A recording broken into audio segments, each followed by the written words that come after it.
Bonjour tout le monde, bienvenue à l'épisode 4 de Football Inc. Mon nom est Raymond John-Octanier, a.k.a. Coach Ray. Je suis conférencier, entrepreneur et ancien joueur de football de Division 1 dans la NCAA. Mon invité d'aujourd'hui, c'est un gars qui a terrorisé toutes les carrières au niveau amateur québécois jusqu'à la NCAA et la NFL. C'est quelqu'un qui aide les gens à concrétiser leurs projets en immobilier dans son parcours en ce moment en tant que courtier immobilier avec Remax. C'est un homme de famille dévoué. C'est un gars qui veut faire la différence pour les jeunes. He's an all-around great guy. Un sourire en or, un cœur en or. Je vous présente avec plaisir mon ami Mehdi Abdesmad. Merci, Ray. Comment merci, t'as aimé ça? Ça fait plaisir. There you go. There you go. On fait ça bien. Très bien, même. Good. Ben écoute, merci d'être là, Mehdi. Ça fait plaisir. C'est un honneur. Tu as été demandé par Kadim Baye oui, à l'épisode 2. Tu as été demandé, so là, tu es ici. On est là. On est là.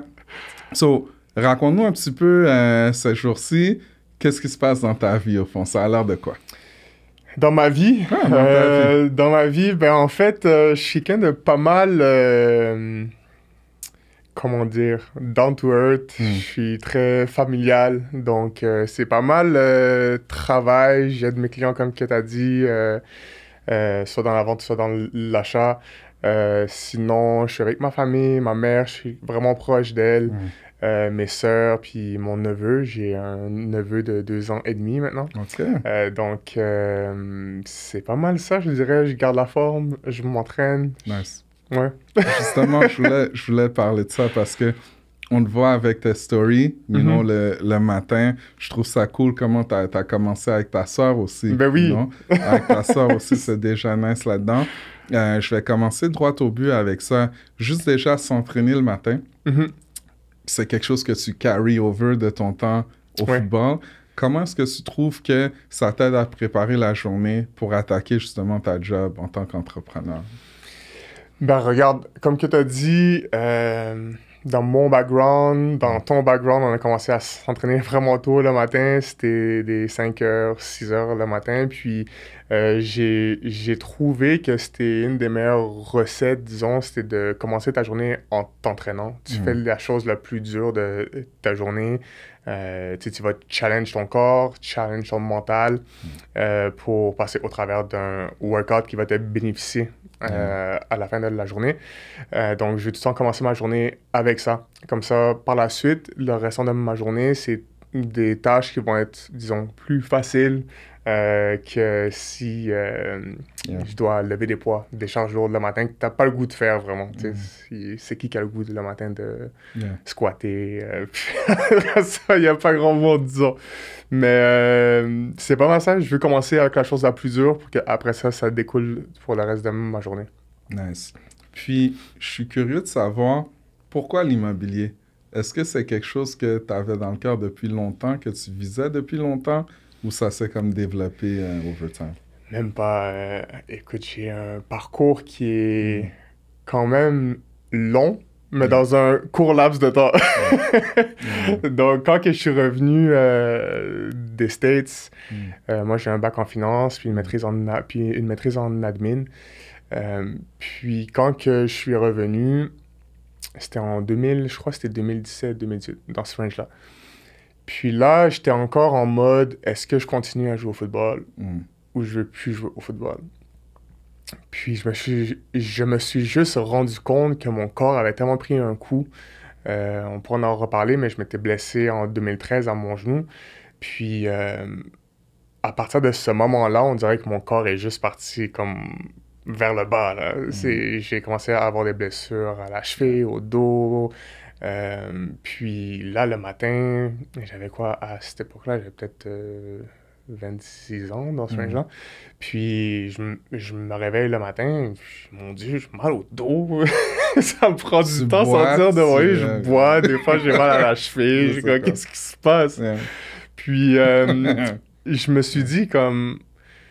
Surtout mes 2 dernières saisons, quand j'étais pour les Titans puis les Buccaneers, dernier match pour les Bucs, je me suis rendu compte que à chaque fois que j'allais sur le terrain, j'avais extrêmement mal. J'avais tout le temps mal, mais comme, j'étais jamais à mon 100%. Donc, je pouvais jouer pro, mais j'étais pas à 100% de mes capacités. Yeah. Puis, ça l'a enlevé un peu ma joie de jouer au foot. Puis, moi, ma motivation, ça n'a jamais été l'argent. Ça a été, j'aime jouer au football, j'aime taper du monde, j'aime faire un sac, crier. Tu sais, c'est la seule place que tu peux vraiment comme t'extérioriser sans que le monde te juge. Tu fais toutes les choses que tu peux faire, tu sais, quand c'est dans les règles. Puis, j'avais perdu ça. C'était plus le fun de devoir prendre des pilules pour que t'aies moins mal, mettre toutes sortes de mélanges de crème sur tes genoux là, pour que t'aies pas mal. Donc, j'ai dit, tu sais quoi, on passe à d'autres choses. Donc, j'ai dit, on passe à d'autres choses, on va se servir des diplômes que t'as. Donc là,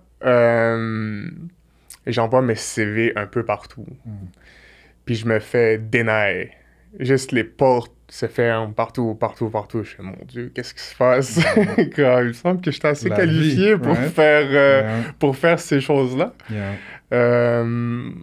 Puis là, finalement, j'ai eu une opportunité pour entrer avec Ubisoft, qui est une très belle boîte. J'ai rencontré vraiment des bonnes personnes.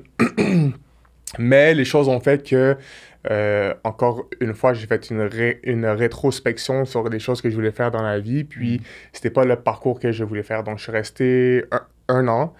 Puis, j'ai dit, OK, je pars à mon compte. Je vais faire des choses tout seul. Puis là, j'ai contacté des coachs de foot. J'ai dit, tu sais quoi, ben on va rentrer dans le football. Puis même là, les portes se fermaient. What the hell? C'est comme, OK, je suis pas qualifié pour aider ça, en tout cas, je veux pas pointer le doigt, puis je veux pas te couper non plus. Non, ça mais va. Qui ferme ces portes-là? Le gars, je suis dans la NFL, il revient. Les portes, elles se ferment pourquoi? En tout cas, that's just my thoughts. That's my thoughts. C'était vraiment décourageant, disons, de voir ça. Je suis pas là pour prendre la job de personne. Là. Je veux juste aider un programme de football puis faire quelque chose que j'aime. Puis les portes se sont fermées. Donc, je me suis dit, tu sais quoi? Je suis un homme de foi. Je vais juste keep on going. Puis on va voir, ça va me mener à quoi?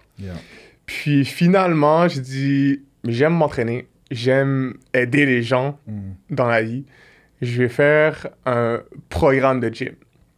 Donc là, j'avais NGA, qui était pour les athlètes.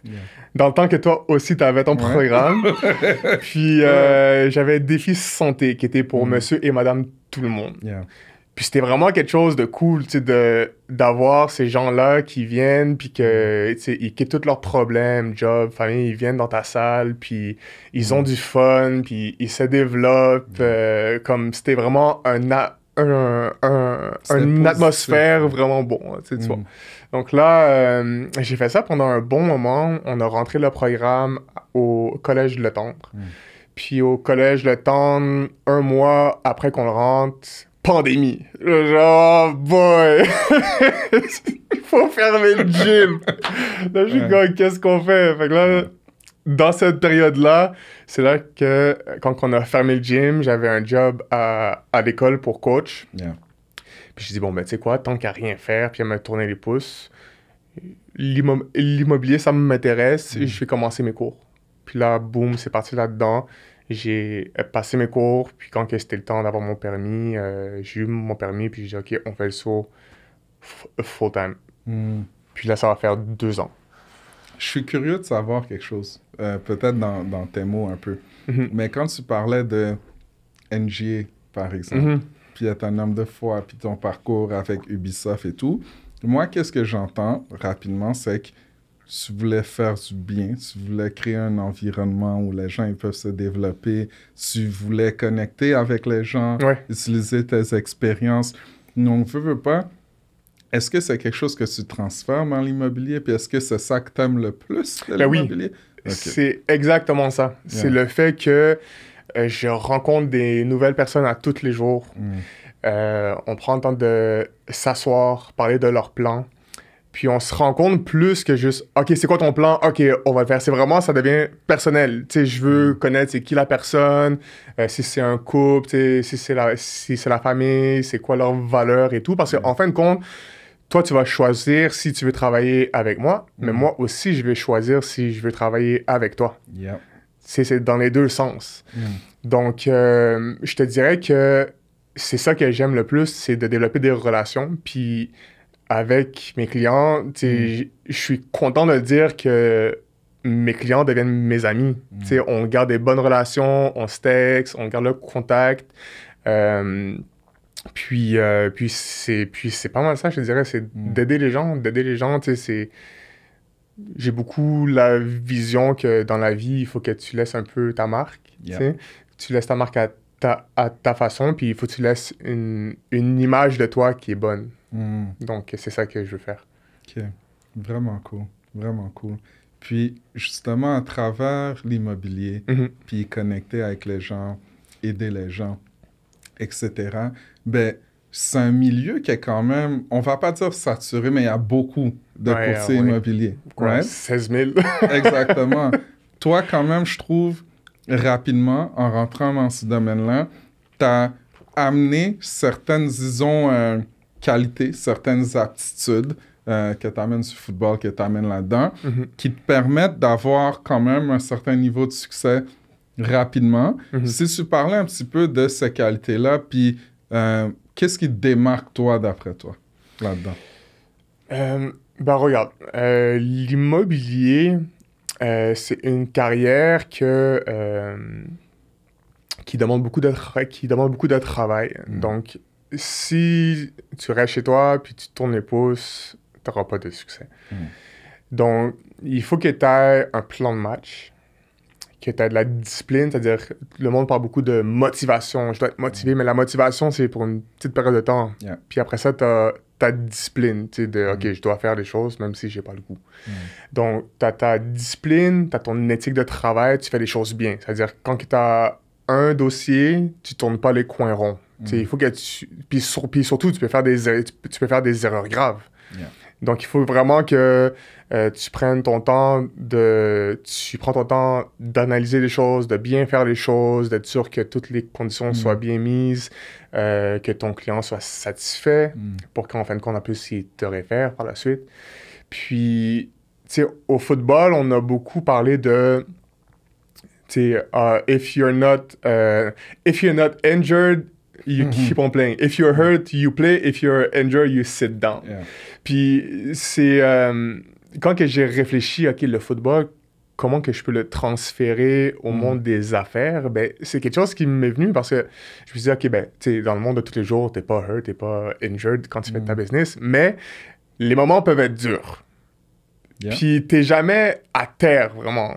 T'es tout le temps, OK, t'as des périodes dures, mais il faut que tu keep on going. C'est, OK, endure, il faut que t'aies de l'endurance, disons, puis que tu te roules les manches, puis OK, ben regarde, j'ai trouvé une solution quand il y a des problèmes, quand il y a des périodes dures. Puis à la fin de la journée, tu vas finir par sortir de là, puis t'auras ton succès. Puis, tu sais, comme que tu l'as dit, j'ai eu un succès assez tôt dans l'immobilier, mais au début, c'était dur, là. Au début, il n'y avait rien du tout. Puis j'étais comme, OK, il faut que je croie en qu'est-ce que je vais faire. Si tu ne crois pas en qu'est-ce que tu fais, qui va croire en toi? Personne. Exact. Donc, c'est pour ça, si tu prends un projet, il faut que tu y crois. Puis il faut que tu dises, OK, I'm going all out. Et jusqu'à temps que je sois plus capable. Puis c'est ça que j'ai fait, c'est ça que je fais, là. Ça va avoir quelque chose de drôle, mais dis, puis peut-être tu vas relate un peu. Parce que quand tu disais, écoute, quand tu commences, t'as rien. Faut que tu bâtisses les affaires. Moi, je me rappelle quand j'ai ouvert mon centre de performance au début, OK? Je travaillais, je louais un autre gym. Ouais, comme moi. Je faisais comme mes affaires. Je lève un autre gym, puis ça allait bien, puis le propriétaire, il était content, je rentrais du monde, il me donnait des clients, etc. Mais là, moi, je me disais, hey, quand je vais ouvrir mon centre, là, ça va être tellement cool, ils vont savoir que je vais dans la NCAA, ils vont faire des trucs un peu différents, et tout ce qu'il me faut, c'est avoir une place, pignon sur rue, ils vont venir, tu comprends? Puis là, j'ai appris une leçon, qui me sort jusqu'à ce jour, que je vais jamais oublier, c'est que la première journée, quand j'ai ouvert, j'avais comme mes parents, j'avais quelques amis, tu comprends? Puis peut-être 1-2 personnes qui ont genre show up. Ouais. Puis là, j'ai réalisé que comme, les gens, ils s'en foutent un petit peu de qu'est-ce que tu fais, tu comprends? Il y a d'autres mondes qui le font également. Il y a des processus que tu dois suivre puis que tu peux pas tourner les coins pour maximiser tes forces puis vraiment les faire briller, tu comprends? Puis là, je me disais, wow, c'est pas assez de juste show up. Non, C'est bien, il faut show up, mais il faut show up de la bonne façon. Exact. Donc, moi, c'est le moment où vraiment, ça a cliqué pour moi, mais il fallait que je le vive un peu, que là, ça commence de rien, c'est comme, you have to build it up. Exactement. OK. Ouais. Puis pour revenir rapidement, tu parlais un peu de ton parcours au football. Je veux dire une autre affaire quand même drôle. Je me rappelle quand tu rentrais au Vieux, moi, je partais du Vieux. Toi, c'est 2007. Exact. Moi, je partais, toi, tu rentrais. Puis tout le monde parlait, métier Abdesmad, c'est ça, un nouveau. Puis là, je te vois rentrer, je te connais pas. Je vois un gars grand, mince comme ça. Mince, là. Il me dit, si tu joues linebacker, je dis non, impossible. 215. Ça, je dis non, impossible, là, qu'il joue linebacker, non. Mais après, je suis allé au camp de printemps. Puis je t'ai vu frapper quelqu'un. J'ai dit, OK, là, je comprends, you know? Mais il y a une histoire drôle par rapport à ça. C'est quand que je jouais pour les Loups. Puis ça, c'est encore un autre truc de croire en toi. OK? J'ai joué pour les Loups en 2006-2007. Puis en 2006, on m'a mis DN. Puis moi, je voulais jouer linebacker. Je dis, OK, j'ai joué mon année 2006, puis en 2007, je vais voir où que je suis. 2007, je rentre, puis c'était dans la période où mon père était malade. Puis là, j'ai dit à ma famille, parce qu'à chaque fois que je prends une décision, je demande à ma famille. Je suis un gars comme ça. Puis ils m'ont dit, va voir ton coach, puis dis que tu veux jouer linebacker. Puis c'était coach Nick Mesbach à l'époque. Il y a Concordia même.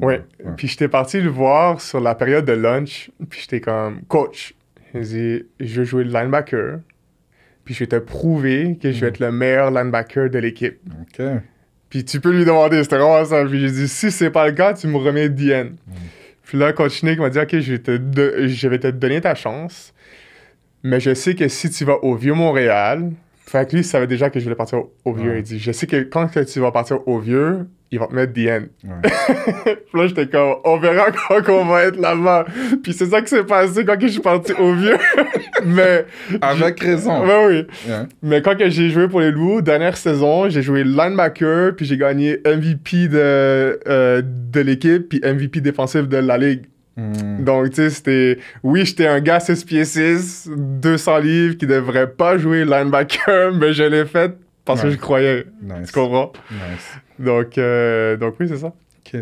Puis, t'as commencé à jouer avec les Loups ou tu jouais avant ça? Non, je jouais pour les Patriotes de Vimont. OK, les Patriotes de Vimont, j'ai commencé le football à 9 ans.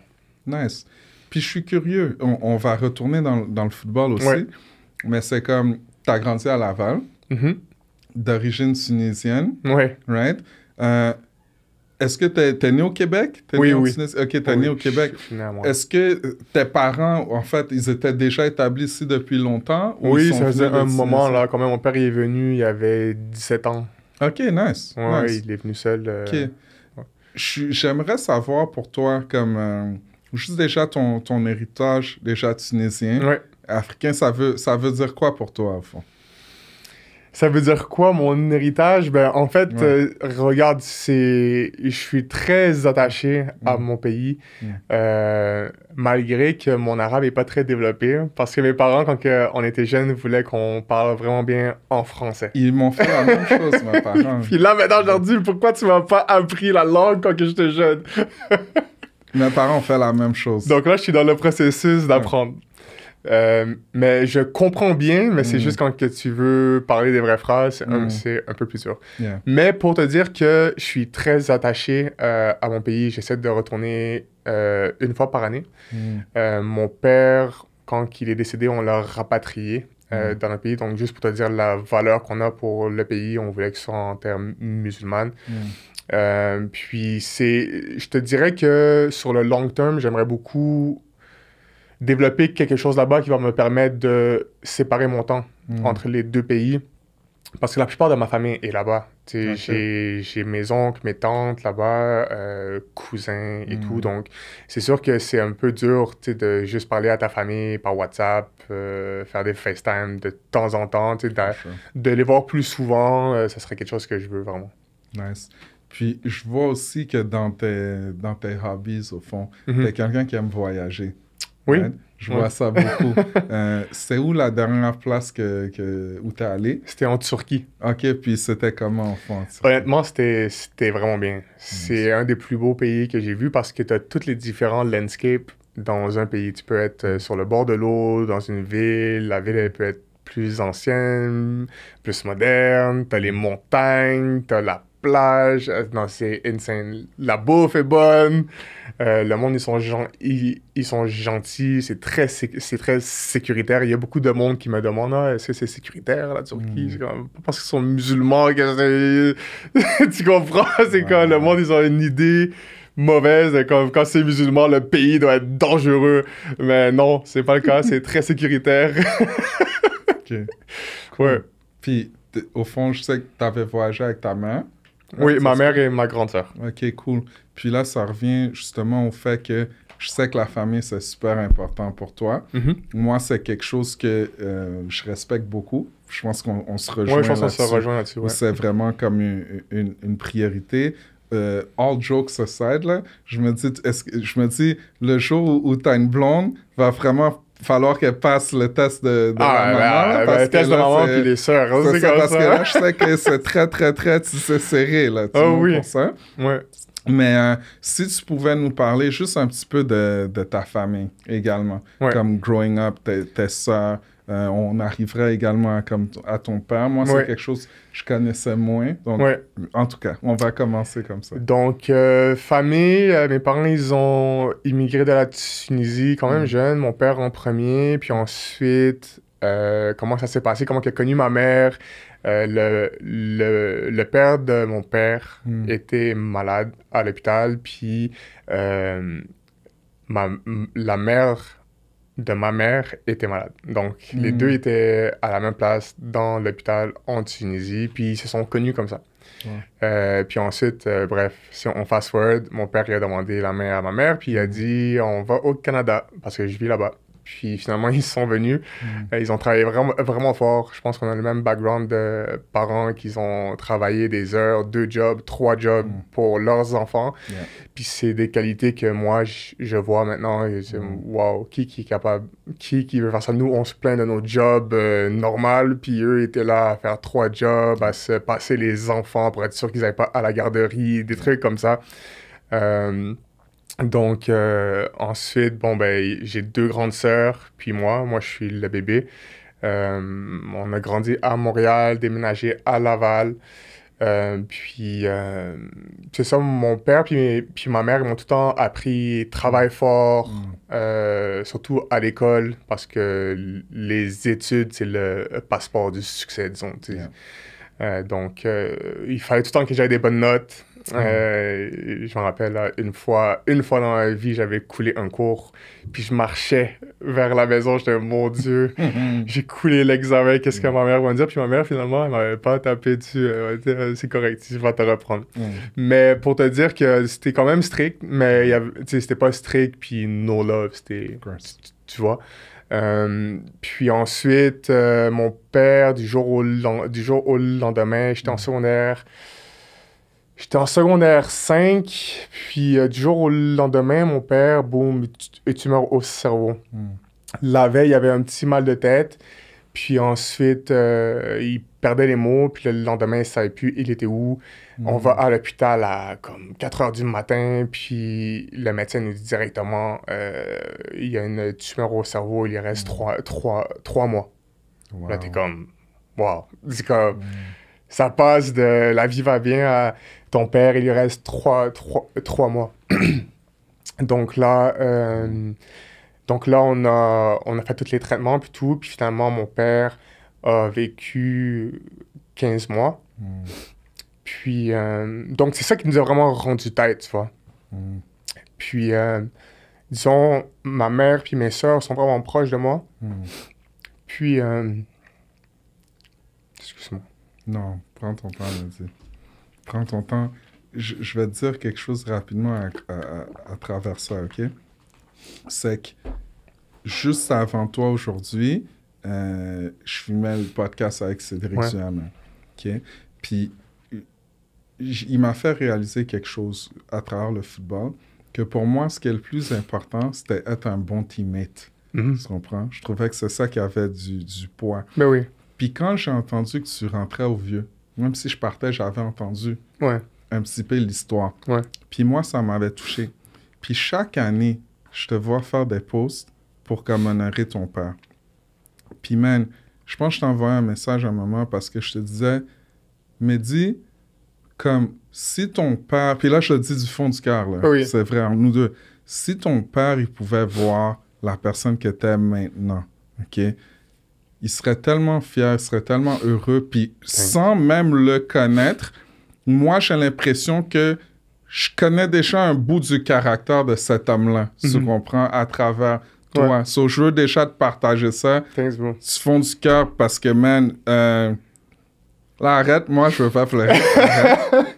Mais, non, mais, pour vrai, arrête. Mais, pour vrai, Mehdi, man, t'es une super personne, puis ta famille est une super famille aussi. Puis il y a beaucoup à jouer là-dedans, c'est clair. So, pour revenir, c'est ça qui a vraiment rendu ma famille tête. Donc moi, puis ma mère, puis mes sœurs, c'est du monde qui me tiennent à cœur beaucoup, beaucoup, beaucoup. Puis c'est pour ça que je donne vraiment beaucoup de temps pour eux. So, ouais, c'est ça. Nice. C'est ça la vie, hein? Oui. Plus on avance, man, on veut bâtir des choses, on veut faire des choses, mais le bonheur, c'est le partager. C'est ça. Right? Puis avec ta famille. Puis je le sais que à chaque étape du parcours, je suis pas mal sûr qu'ils avaient comme un rôle primordial. Au Vieux, c'était marqué là, je pense que tu avais brisé le record. Le record de sac en 2010. Exact. Là, les opportunités commencent à rentrer. Yes. Mais les opportunités, c'était en 2009. Comment que ça s'est passé?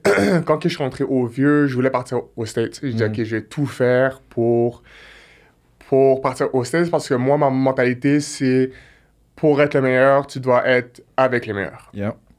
Donc, que ce soit les meilleurs, sans dénigrer qu'est-ce qu'il y a au Québec, il faut que tu aies le meilleur coaching staff, puis que ta compétition soit vraiment dure. Parce que c'est ça qui va te pousser à te développer. Donc, en 2009, j'ai eu la chance de rencontrer coach Spy, qui était pour les Carabins. Puis, j'avais fait Team Québec, Team Canada, puis un peu juste pour reculer un peu, à Team Canada, il y avait coach Glenn. Puis Glenn m'a dit, ça c'est ses mots, là, venant d'un coach qui est québécois. Là. Il m'a dit, je veux même pas que tu joues au Québec. Il faut que tu ailles aux States. Donc, Spy m'avait pris sous son aile, puis il m'a dit, regarde, il m'a dit, ça c'est dans le temps qu'il n'y avait pas les huddles, puis tout ça. Il m'a dit, on va te faire ton highlight tape. Ça c'était en 2009. Puis on va l'envoyer à toute la liste de coachs que moi j'ai. Puis coach Spy, de son propre temps, puis je veux le remercier parce que ça a été lui qui m'a ouvert les portes. On a envoyé tous les DVD à toutes les universités. Puis on sait comment que ça se passe. Il y a des millions de jeunes qui veulent aller dans D1 school, puis les coachs vont recevoir des piles. Donc il faut que tu aies un contact direct, que quand que le coach reçoit un tape, ils disent « OK, lui, il faut que je le check. Puis la première bourse que j'ai eue, c'était à Baylor. Puis en fait, là, Baylor me font venir pour une visite dans le temps qu'il y avait RJ3. Puis il y avait moi puis ma mère. Puis là, on était tellement naïfs parce qu'on était comme... On arrive sur place, Texas, Waco, puis là, les coachs sont comme « OK, we took you a room for each of you guys. Puis là, moi puis ma mère, on se regarde, mais non, on va pas les faire dépenser, là. On va leur dire qu'on va juste prendre une chambre. Puis là, on est allé rembourser une des chambres pour que ma mère et moi, on ait la même chambre. Wow. Donc là, le trip s'était bien passé. Finalement, on a eu l'offre. Mais pour revenir encore aux valeurs familiales, mon père venait juste de décéder. J'étais comme, je peux pas partir vivre au Texas. Je vais jamais voir ma famille. Puis, j'aurais pu partir au Texas à ma 2e saison, mais il aurait fallu que je termine tous mes cours. Yeah. Puis là, j'ai dit, tu sais quoi, je vais prendre une chance de plus. Je vais revenir pour une 3e saison au vieux. La saison que j'ai eu, le record de sac. Puis c'est là où vraiment là, j'ai eu toutes les bourses. Là. J'ai eu toutes les lettres de toutes les universités. Puis j'ai décidé Boston parce que c'était super proche de la maison. C'est un 6-7 heures de route. Puis les études là-bas sont vraiment bonnes. Yeah. Et le programme de football était bon. Donc, tu sais, il y avait Lou Kuechly à l'époque là-bas. Donc, puis ça avait une historique d'avoir quelques Québécois aussi. Je pense. Oui, Kevin exactement. Challenger, Jerome Simpson. François Brochu. Ouais, c'est ça. Donc, il y avait des Québécois qui ont joué là-bas. Donc, j'ai dit, let's go, on va à Boston. Puis, pour te dire encore une fois comment que ma mère, elle a tout le temps un rôle fort là-dedans. Mon coach était venu de Boston 2 fois me voir. Puis eux savaient que je voulais faire un bac en finance. Yeah. Puis là, quand ils sont venus chez moi avec la lettre, puis avec le programme, on voit School of Art and Science. OK. Puis là, ma mère, avec son anglais qui est brisé là, à l'époque, elle était comme, mais c'est pas ça qu'on a dit. On a dit, c'est l'école de finance. Puis là, le coach, ouais, mais regarde, on va faire 1 an, puis après ça, on va le faire rentrer encore dans les classes de finance parce que c'est plus dur qu'on rentre dans ce programme-là. Donc là, ma mère a dit, si mon fils rentre pas en finance là, il va pas à Boston. Puis là, le coach devant nous a téléphoné le dean, puis il a dit, on a besoin que vous le enroll dans le programme de finance, puis bam, ça s'est fait directement. Donc, puis si moi, j'étais tout seul à cette époque-là, j'ai dit, OK, Art and Science, let's go, tu comprends? Puis après ça, quand on est arrivé à Boston, devant le coach en chef, avant qu'on signe, parce que mon père, quand il est décédé, en Tunisie... Quand ils font ta pierre tombale, avant de mettre le nom, ils mettent des chiffres. Puis les chiffres, c'était 4, 4, 5. OK. Puis c'est pour ça qu'au Vieux-Montréal, j'ai pris le 45. Puis là, quand je suis arrivé à Boston, ma mère, elle a dit, est-ce que le 45 est pris? Puis là, le coach était comme, le 45 n'est pas pris, mais d'habitude, les joueurs, il faut qu'ils earnent leur chiffre. Puis là, ma mère, elle a dit, ben moi, je veux que mon fils ait le 45. Puis elle a dit pourquoi. Puis boum, directement, j'ai eu le chiffre. Donc ouais, c'est ça. Pour te parler un peu du rôle qu'elle a eu pour moi dans mon parcours de football, c'est vraiment minime, ces 2 petits trucs-là par rapport à tout ce qu'elle a fait. C'est 2 histoires que je pense que ça vaut la peine de dire. Vraiment cool. Ouais. Puis, sur le podcast, ça a rapport au comme le football. Le football, c'est un prétexte, là, on s'entend. C'est plus parler d'affaires, parler de vie. Mais là, il y a quelque chose que je veux peut-être lancer aux jeunes.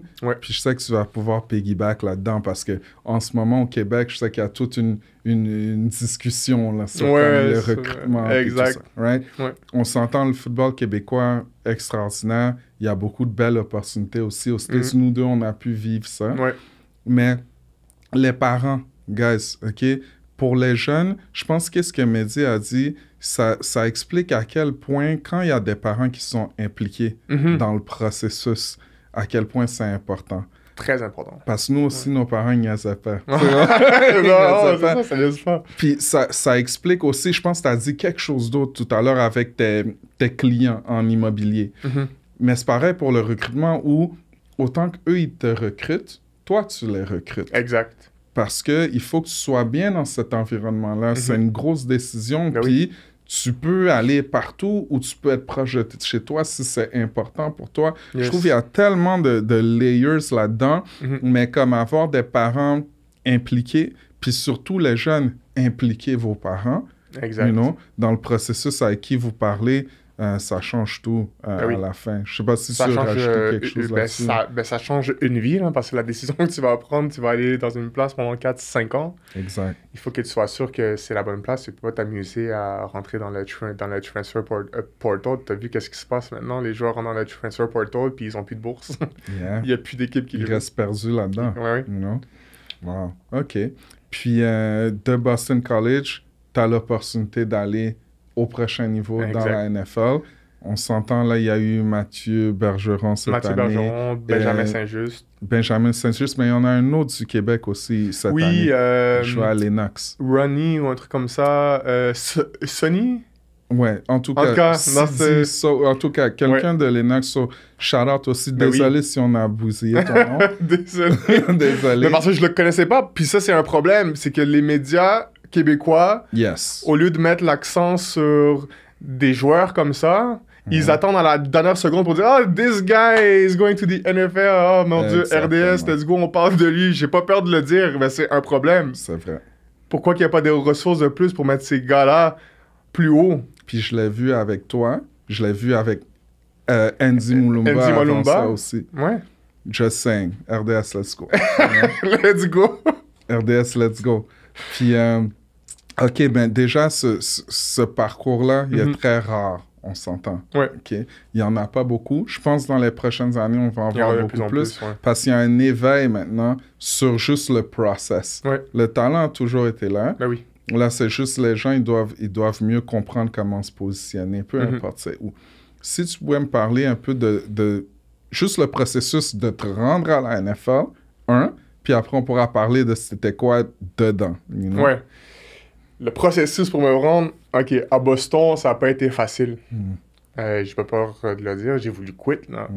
Première saison, j'arrive là-bas, je parle un peu en anglais, parce que les cours au Vieux-Montréal, on prend les cours d'anglais, mais c'est pas sérieux à ce point-là. Tu pratiques pas tous les jours. Là, tu arrives là-bas, t'as pas le choix. Donc, j'avais de la difficulté à prendre des notes de cours et tout ça, parce que ça allait super vite. J'avais un cours de droit, tout ça, puis finalement, ils m'ont donné... dans le fond, il y avait des gens dans mes cours, pour ma première session, qui prenaient des notes pour moi. Puis on avait un centre de ressources comme ça, dans le fond, qui payait un jeune dans la classe pour qu'il prenne des notes pour moi. Comme ça, moi, je peux juste focus sur qu'est-ce que le prof dit.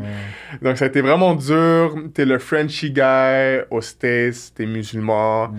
Donc, ça a été tough. Sur le terrain, beaucoup de bagarres, je m'en laisse pas faire. Au vieux, ça a été la même chose.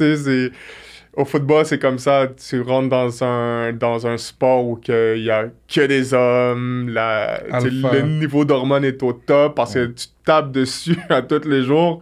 Donc, il faut que tu te défendes. Il faut pas que tu te laisses faire. Donc, au début, ça a été vraiment dur. J'ai voulu partir après ma première saison.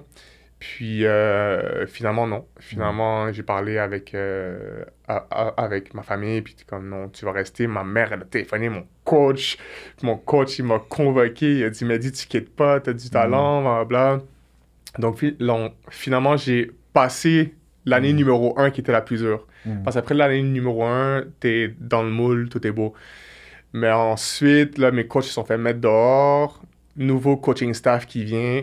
Puis là, ça, c'était en 2013. Puis là, mon gars, eux, la philosophie, c'est s'il y a une cellule cancéreuse dans l'équipe, il faut qu'on la coupe. Parce que sinon, ça mange toute l'équipe. Puis on a fait les entraînements les plus durs ever. Leur but, c'était de nous faire quit. Mon classe, à moi, quand on est rentré, on était 26. On est resté 5 à la fin. On était 5 gars qui ont gradué de mon classe. Juste pour te dire à quel point que c'était vraiment tough, puis que les gars ont juste dit, ben, c'est pas fait pour moi. Ils ont refusé des bourses de 250 000 $ à the end of the day. Donc, 2013, nouveau staff qui vient, il coupe les gens. Moi, je deviens partant, on passe de Defensive End à Technique 3. Donc, comme au Vieux-Montréal, on va passer de DN à Technique 3. J'ai dit, let's go. Si ces coachs-là me mettent à cette place-là, c'est qu'ils savent mieux que moi. Tu comprends? Puis, j'avais une excellente saison. J'étais supposé être drafté parmi les premiers rounds. USC, j'avais bien fait. Florida State, là, je tombe contre eux. Jameis Winston, je le sac. On avait une bonne game, je pense que c'était rank numéro 2. Puis, au retour de la demi, le jour de ma fête, tout le monde est là. Toute ma famille, tous mes amis étaient venus. Puis là, je me fais blindside sur un cheap shot. Mon genou, je le plante par terre. Je tombe sur le dos. Puis j'ai tout le temps le réflexe. OK, je tombe, je me relève. Puis là, je lève ma tête. J'ai pas mal. Je lève ma tête, mais je regarde mon genou parce que ma jambe ne suit pas. Puis là, je vois un trou dans mon genou. Puis là, je suis comme, OK, c'est pas normal. Là, je me remets sur le dos, j'attends. Puis là, les physios reviennent. Ils remettent ma rotule en place. Puis au lieu de me faire sortir sur un golf cart, ils me lèvent, tu comprends, comme ça. Puis là, le premier réflexe que moi j'ai, c'est, ben, je veux tester. Je plie ma jambe. Puis là, le moment que j'ai plié ma jambe, j'ai juste senti un choc. Puis ma jambe, elle est juste retombée. Puis là, c'est là que mon tendon patellaire a snap. Wow. Puis là, je vais sur le banc, puis mon genou, je n'ai pas... Bro, il était comme ça, tout bleu. Puis là, je rentre dans la salle, je rentre sur la table, puis comment ça se passe, c'est quand que ta rotule, quand que le tendon patellaire se déchire, ta rotule, elle remonte. Puis t'as souvent des crampes dans la cuisse. Puis tu sais, le réflexe, quand t'as une crampe dans la cuisse, il faut que tu la stretch. Mais moi, je pouvais pas stretch. Donc là, j'étais avec une crampe, là, j'étais en train de pleurer ma vie sur la table. Comme ma carrière, elle est terminée. C'est mort, là. Puis là, ma famille était venue. Là, après ça, le match se termine. Là, les coachs m'envoient faire un IRM. Le lendemain, je retourne dans la salle. Là, il y a mon coach en chef, coach Adazio. Donc, il y avait coach Adazio puis coach Brown, mon coach défensif. Puis là, les deux sont sur la salle. Ils sont dans la salle. Il y a ma mère. Puis là, on regarde l'IRM. Il y a le docteur. Il dit, bon, ben, ton tendon patellaire, il est déchiré. Tu vas être out pendant 1 an. Là, je suis comme... Première grosse blessure dans ma vie, comme premier gros challenge dans ma carrière de football. Qu'est-ce que je fais? Là, le coach il m'a dit, on va te trouver le meilleur docteur. Il m'a trouvé le docteur des Pats. Donc là, le docteur des Pats fait ma chirurgie. Mon coach trouve un appartement pour ma mère et moi parce que je pouvais plus rien faire. Je pouvais plus bouger ma jambe. Je pouvais plus sortir de mon lit. Là. Je n'ai pas, pendant 6 semaines, j'étais cloué. Rien à faire. Donc, ma mère, elle est venue pendant 6 semaines, juste temps que je remarche. Quand que j'ai remarché, elle est repartie. Puis, deuxième saison, la saison qui suit, mon genou était juste pas normal. Comme il était encore gros, tout ça. J'ai essayé de jouer 2 matchs, puis j'étais pas le même. Je suis retourné voir le coach, j'ai dit, coach, mon genou, il est pas normal. Est-ce que tu peux... me refaire voir le docteur. On revoit le docteur et dit « Ah, t'as une autre déchirure dans ton tendon, puis il y a des tissus cicatriciels partout, il faut qu'on te clean up puis qu'on répare ça. » Je manque une 2e saison. Donc là, 2013, mon junior year. 2014, mon senior year. Puis là, j'étais au téléphone, ma mère et moi, puis là, ma mère était comme « Regarde, fais ta maîtrise, puis viens-t'en, tu sais, si c'est comme trop, là, parce que tu sais, faut pas que tu t'acharnes, tu vois. J'ai dit, tu sais quoi, je suis venu ici pour un but, je vais aller jusqu'au bout. Puis si ça fonctionne pas, au moins j'aurais dit que j'ai tout fait. Puis là, je suis revenu. Puis là, bam, grosse saison. Je retrouve mon poste de partant. L'équipe d'étoiles. Premier Québécois dans le NFL Combine. Puis là, maintenant... Dans le NFL Combine, je me fais flag pour mon genou, en fond, risque de blessure trop haut. Parce que les coachs, en fond, ils ont tous les docteurs. Puis là, j'ai passé une nuit à faire des IRM. Ils ont scanné mon corps, en fait. Ils ont sûrement tout mon corps, tu comprends? Puis ils m'ont flag avec un risque de blessure trop haut. Je me suis pas fait drafter. J'ai été undrafté par les Titans. Puis ensuite, je suis rentré pro. Vraiment cool. Puis... S'il y a une chose que tu as appris à travers tout ça, ce serait quoi au fond? C'est la persévérance. C'est... Lâche pas, baisse pas les bras, là. C'est comme... Des fois, t'es dans une situation que tu penses que tu peux pas t'en sortir. Tu vois pas c'est quoi la porte de sortie, comment que je vais faire, mais c'est juste keep on grinding, focus sur la journée maintenant, puis demain, focus sur la journée de demain. Yeah. C'est comme, live the moment, puis fais la meilleure chose que tu peux faire maintenant. Merci de partager ça, vraiment, parce que je pense que beaucoup de gens ont besoin d'entendre ça. Parce que la vie, comme tu le sais, ben, c'est pas comme ça. C'est up and down. C'est des bas. Puis je pense que quand tu sais comment persévérer, quand tu te lèves le matin pour t'entraîner tout de suite, moi, c'est quelque chose que je recommence à faire. Oui, tu avais une période que tu te levais super tôt, tu avais ta routine. Ben oui, ben juste aussi, peut-être tu peux relate un petit peu, mais moi, c'était un peu comme toi où j'avais une expérience où, écoute, je me suis donné tellement, tu comprends? Ouais, tu te brûles. Tellement, puis on nous a tellement comme poussé, là, comme physiquement, que tu découvres physiquement puis mentalement des trucs de toi que tu savais même pas qu'ils existaient. Ah ben oui. C'est cool, mais quand t'as terminé, t'es presque un peu brisé. Puis tu veux être comme tout le monde. T'es brisé. Ouais, t'es brisé. Puis tu veux être un petit peu comme tout le monde. C'est comme, hey, moi, je me lève à 4h, 3h45 depuis je sais pas combien d'années. Personne ne devait faire ça. Mais là, il faut retourner un petit peu dans la normale. Puis je pense que ces fondations-là, elles restent comme pour toute la vie, non? Mais oui. Parfait. Mais quand que je suis rentré des States, honnêtement, j'ai eu comme un mini burn-out. Là. J'étais comme, je veux juste plus rien faire pendant un moment. Tu t'es tellement donné pendant des années, mais à un niveau élevé, puis le monde, ils peuvent pas comprendre parce qu'ils ont pas vécu les choses qu'on a vécues, mais c'est à un niveau élevé every day. Puis, t'as dit quelque chose aussi, c'est que t'aimes le football, mais c'est tellement tough que t'as envie de rentrer chez toi. Je pense que les gens, ils réalisent pas ça non plus.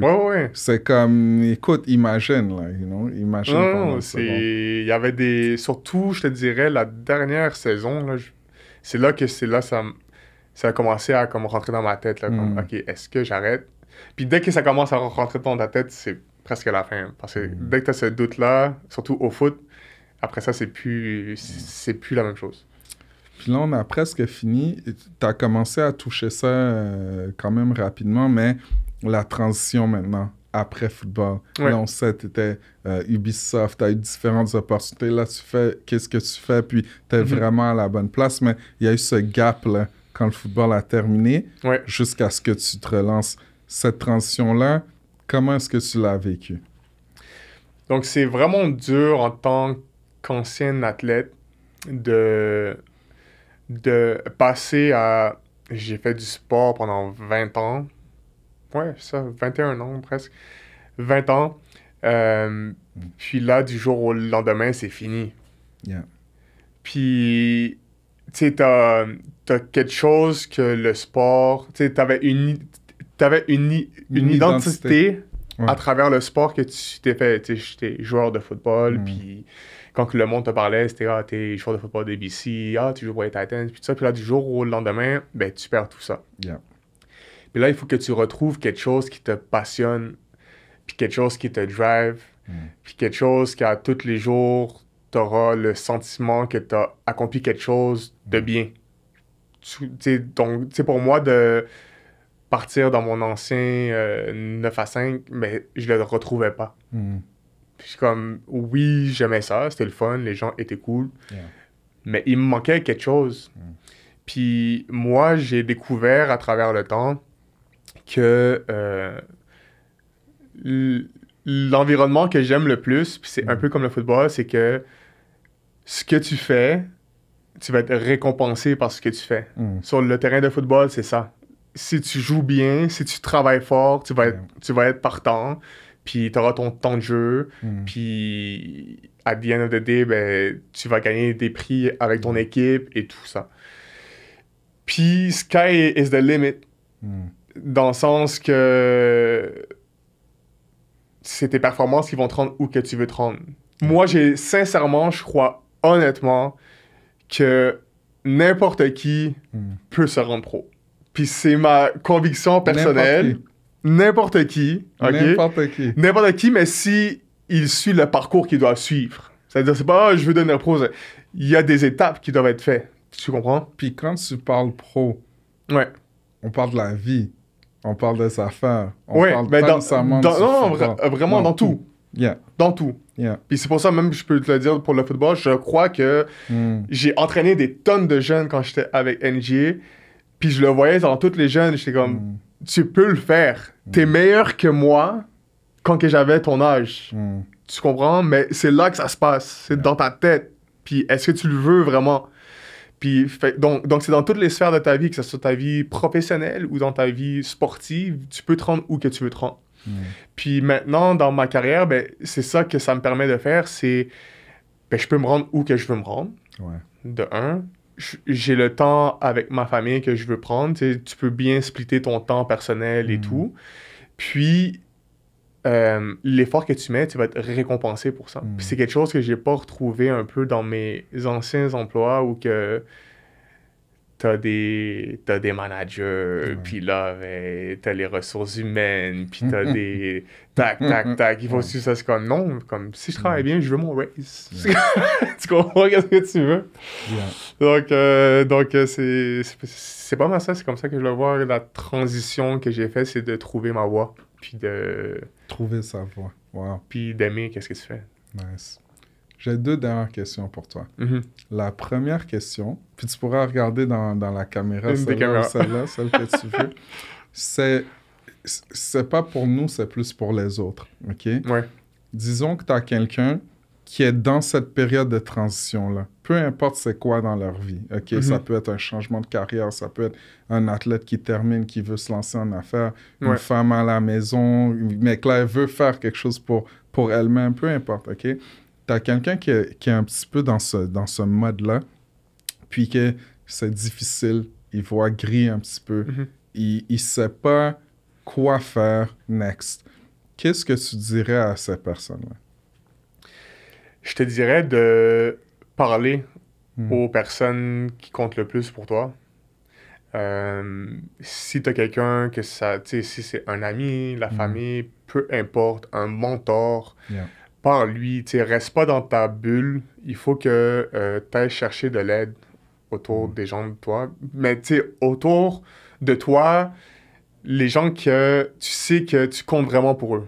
Parce qu'il y a des gens ils s'en foutent de tes problèmes. Toi, tu penses que tu comptes à eux. Ils sont peut-être contents que t'en as. Exactement. Ben oui. Hey, quand que je suis revenu puis que ça n'allait pas, je sais qu'il y avait du monde qui était content, là. Tu sais, qu'il y a des portes dans le monde du football qui se ferment, qui disent même pas, genre, Mehdi, viens-t'en. Tu sais? Donc, pour te dire, trouve les gens qui t'aiment vraiment, puis parle-leur, puis demande de l'aide, puis si t'as des voies dans certains domaines que tu veux faire, va parler aux gens. Moi, j'ai parlé à beaucoup de gens dans tous les domaines que j'ai voulu faire, finance, après ça, dans le management, puis après ça, dans l'immobilier, dans le sport. J'ai parlé à des gens pour voir, OK, comment qu'on fait les choses, est-ce que c'est quelque chose que je veux vraiment faire? Donc, n'aie pas peur de demander de l'aide. C'est pas être faible de demander de l'aide aux gens. Nice. Merci, Mehdi. Merci beaucoup. Ça fait plaisir. La dernière question. Si tu voulais voir un autre ancien joueur de football qui est également dans le monde des affaires, dans ce siège-là, le même siège que toi, quel nom te passe par la tête?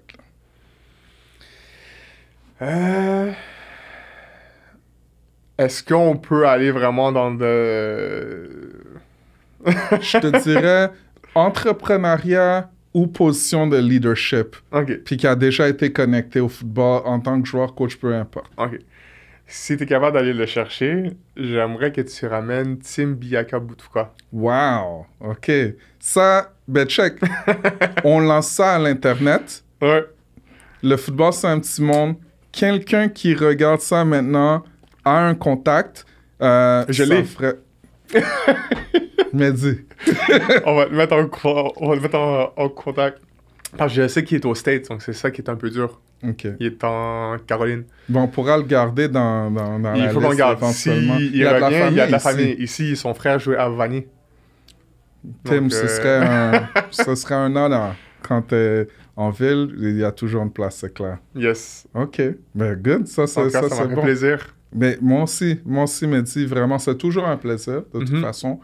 Puis, je veux dire merci. Je veux continuer à j'aime même pas le mot t'encourager, te célébrer également. Puis c'était ça le but de ce podcast-là. Je voulais que ça soit authentique. Je me dis, hey, je suis intéressé aux gens. Ouais. Je viens du milieu du football. Puis il y a plein d'anciens joueurs de football qui font des choses vraiment cool, puis les gens ne le savent pas. Vraiment. Puis je veux célébrer ces gens-là parce que vous êtes inspirants, vous inspirez les gens, puis je pense que mon but, c'est inspirer les gens. Ouais. Puis merci de m'aider à faire ça, puis de prendre ton temps qui est très busy d'être ici aujourd'hui, vraiment, merci. Ben, je crois en ton projet, puis tu fais des belles choses, puis comme que tu dis, tu as le cœur à la bonne place. Donc, c'est pour ça que le monde te supporte. Thanks, bro. Merci beaucoup. Donc, sur ce, ça fait clôture à l'épisode 4 de Football Inc. Si vous avez appris quelque chose, vous avez été inspiré, moi, je peux vous dire que je l'ai été, OK? Avec Mehdi, toutes les choses dont il a parlé aujourd'hui dans son parcours, que ce soit avec sa famille, en tant qu'entrepreneur, aussi juste dans la vie au quotidien, bien, tout ce que je vous demande, là, c'est vraiment simple, c'est pas difficile. Appuie like, appuie abonne-toi, partage ça à quelqu'un, OK? Pour qu'il puisse entendre aussi les mêmes choses que Mehdi nous a partagées. Puis, on se voit la prochaine fois. Parce que le but là, de Football Inc., c'est vous montrer que la victoire, elle continue bien au-delà du terrain de football. Merci, guys. Bonne journée.